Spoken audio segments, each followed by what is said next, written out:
up, everybody? I'm back with another video, and this video here is, I was promising in the earlier video, this truck here is going to be full drive converted. Super excited about this truck. I think this truck's going to turn out super cool. I actually did already put a couple little pieces of styrene on both sides there, just so that we could go ahead and get into the video. I did grab a couple more trucks from my local toy store yesterday. I had to take my little dog over to the vet so he could get all his shots and update with all his shots. I grabbed this Chevy, flatbed Chevy. I think it turned out, or it looks super cool. Turned out. I didn't do anything to it. I grabbed this little car for one of my buddies. I think it was a pretty cool car, and he has one just like it, so I thought I'd grab it. And it's a Monte Carlo SS. I grabbed a couple more square bodies. I grabbed this one here, and then I grabbed this one here. Oop, too far. There's that one there. I really like all the square bodies. I had to pick some more up. And then one of the local toy store guy, and his name's Mark. He had me buy a couple trucks off of him. He wanted to do a we wanted to convert the square body into a tow truck. So we took the tow truck, or like a 69 cab, off of the frame, and then we did that. I did use all of the frame of the wrecker. As you can tell there, it does still say 69 Chevy C30 tow truck, and I think it'd be kind of cool, and we could scratch that little 69 off of there, and it'd be good to go, because it would still be considered a C30 as long as it was two-wheel drive. We're good there.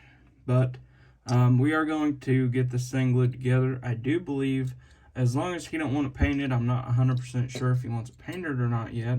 But let's get right into the video. So, like I was saying, I did already get my two pieces of styrene cut for that, and for the full drive conversion. And if you guys know me, I do want the width to stick out the side of the fenders a little bit, and that one does not. So we're actually going to make our own little axles here. So as you can tell, I got all my tools ready besides the one thing I need. I did need my pliers. Let's see if I can find them in here real quick. I'm not 100% sure what I did with them actually, so I'll have to use my little cutters, which ain't no big deal. We'll just pull the little wheel off here. Maybe. Might have to find the pliers. Might not work. Oh, here they are. Right here. Right in front of my face. So I'm going to pull the axle off real quick, and then I'll show you guys. So as you can tell, there's the little axle. Hands are dirty. But there's the little axle there. So we're going to do the same with this one. Got my little puppy dog over here. He's sitting next to me. But we're going to do the same with the other set of axles. Pull the tire off that one. Give me 1 second. Let me put the tire back on. These are actually M2 tires. So it'll be the same as that old Ford truck that we had. So as you can tell there, I do have all my wheels off the axle, off the stock axle. So we're going to use our, I think it's the 1/16, and we're going to go ahead and actually sand the front off of one of these. So that way we have a smooth surface to work with.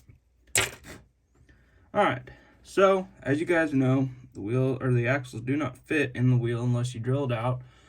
So I'm going to go ahead and draw all these wheels out, and I'll catch you guys in just a second. Guys, so I did end up getting the axles already put in there, just because if you guys, like I said before, I think the previous video, or one of the previous videos that I lifted a truck, I do have a how to do it, and I didn't want to show you guys all the same stuff again.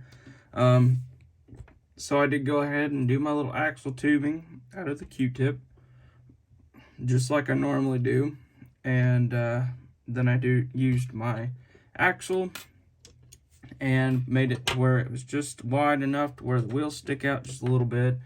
And I'm going to slide this back just a hair so you guys can see better.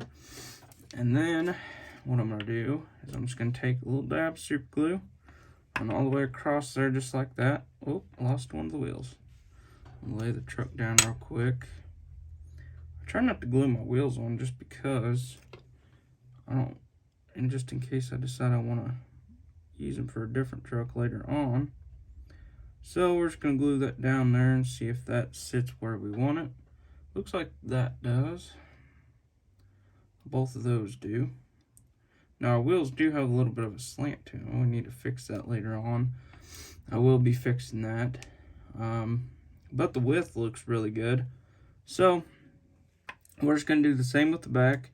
And take a little slap of super glue on there just like that. And we're just going to hopefully make everything work just the same as the back. Okay. Looks like we need to go over this way just a little bit. Is that right there? Let's check that out. Now that looks pretty dang good if you ask me. Looks like it looks pretty dang good. I do really like that. The wheels look super good on this truck. And if you guys don't know what truck this is actually this truck here. I believe this is a Barrett-Jackson series truck. And I think you guys can pick it up on eBay still. But as you can tell there's a difference. So I'm not sure what Greenlight did there, but you can see how the wheels are kind of a little bit further towards the front of the fender and the backs. They're just kind of sits up a little bit higher in the back end than it does the front end.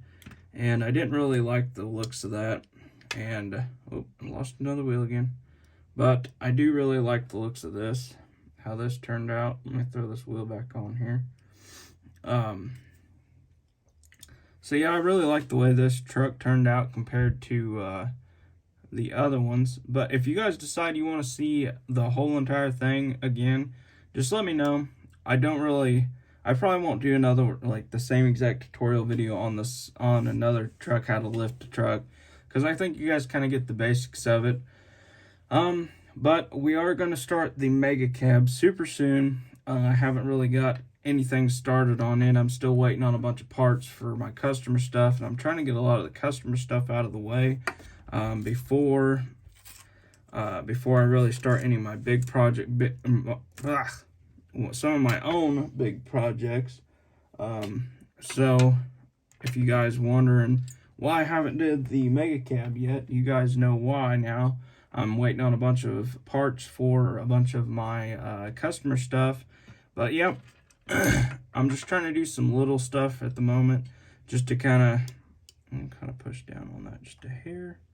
Maybe that wobble of the front tire will go away. Let's see how the other side looks. So we kind of get most of that wobble out of it once you kind of roll it around a little bit. There's still a little bit, so we'll take the drill and we'll kind of drill that wheel out a little more. Whoa, lost the wheels again. Might have to glue those on. Might have to. But let's take a little dab of super glue, just so we don't have to mess with that wheel again. Just a little dab, because if not, you'll get it all over your axle, and then you'll have a big old mess. And we don't want a big old mess. Then you'll have to deal with if your axles are gonna still roll or if they're not gonna roll anymore. We're just gonna let that dry for a few minutes. Hopefully they don't fall off anymore. Make sure they still roll good. Yeah, just try and get a little dab. Don't get too much of it in there. As you can tell, I did drill out the center wheel. I should actually put that one on the front and drilled out another one, so that way I can make it look kind of like it's a lock-in hub. That would be kind of cool. I should have done that. I might still do that later on. I might be able to just drill out this one on this side or something like that. Make sure everything still rolls. We can go and do drive shafts and all that good stuff. But I do believe this video, I don't want to make too long of a video, because then you guys get bored of the videos and leave. But yeah, we'll probably do some drive shafts and all that good stuff. But with that being said, I hope you guys enjoyed the videos, and I'm really trying to keep everybody up to date with the videos. And hopefully all these cool projects are making you guys want to work on stuff. I really enjoy helping everybody. And if you guys do need any or have any questions on anything, you're more than welcome to message me at any time. Message me on Instagram. That'd be the best place to do it, because I am on Instagram quite often. Whoop, almost had a catastrophe right there. But yeah, if you guys ever have any questions, just be more than welcome to message me on Instagram. I do have a Facebook page as well, so if you guys want to check that out, I think it's the same exact as my Instagram. It's 1/64 scale custom creations, just like my Instagram is. So as you can tell, we are making drive shafts right now. I did decide to go ahead and do it. I actually already had these cut. These were my mess ups for my axle tubing, or for my axles, and so they worked out pretty good. This one is a little bit longer, but we can always take a little dab of JB Weld and cover that up. But yeah, if you guys didn't see the last video, I did post a bunch of stuff for sale on my YouTube. So as you can tell, the drive shafts are done on there. I think it turned out super cool. I really love this truck. Could be the new farm truck for now, but I'm gonna go ahead and throw that one back up onto my shelf up here. Whoop, about knocked that one off the shelf. But I really do like that. I think it turned out super good. Probably will be available on my Instagram before too long. But if you guys want to own this truck or want it for any kind of purpose at all, you're more than welcome to it. I'm not sure the price yet. I'll probably price it on Instagram. You guys can go check that out. But with that being said, I hope you guys enjoy the video, and I hope to see you guys in the next one. Stay tuned for the Mega Cab.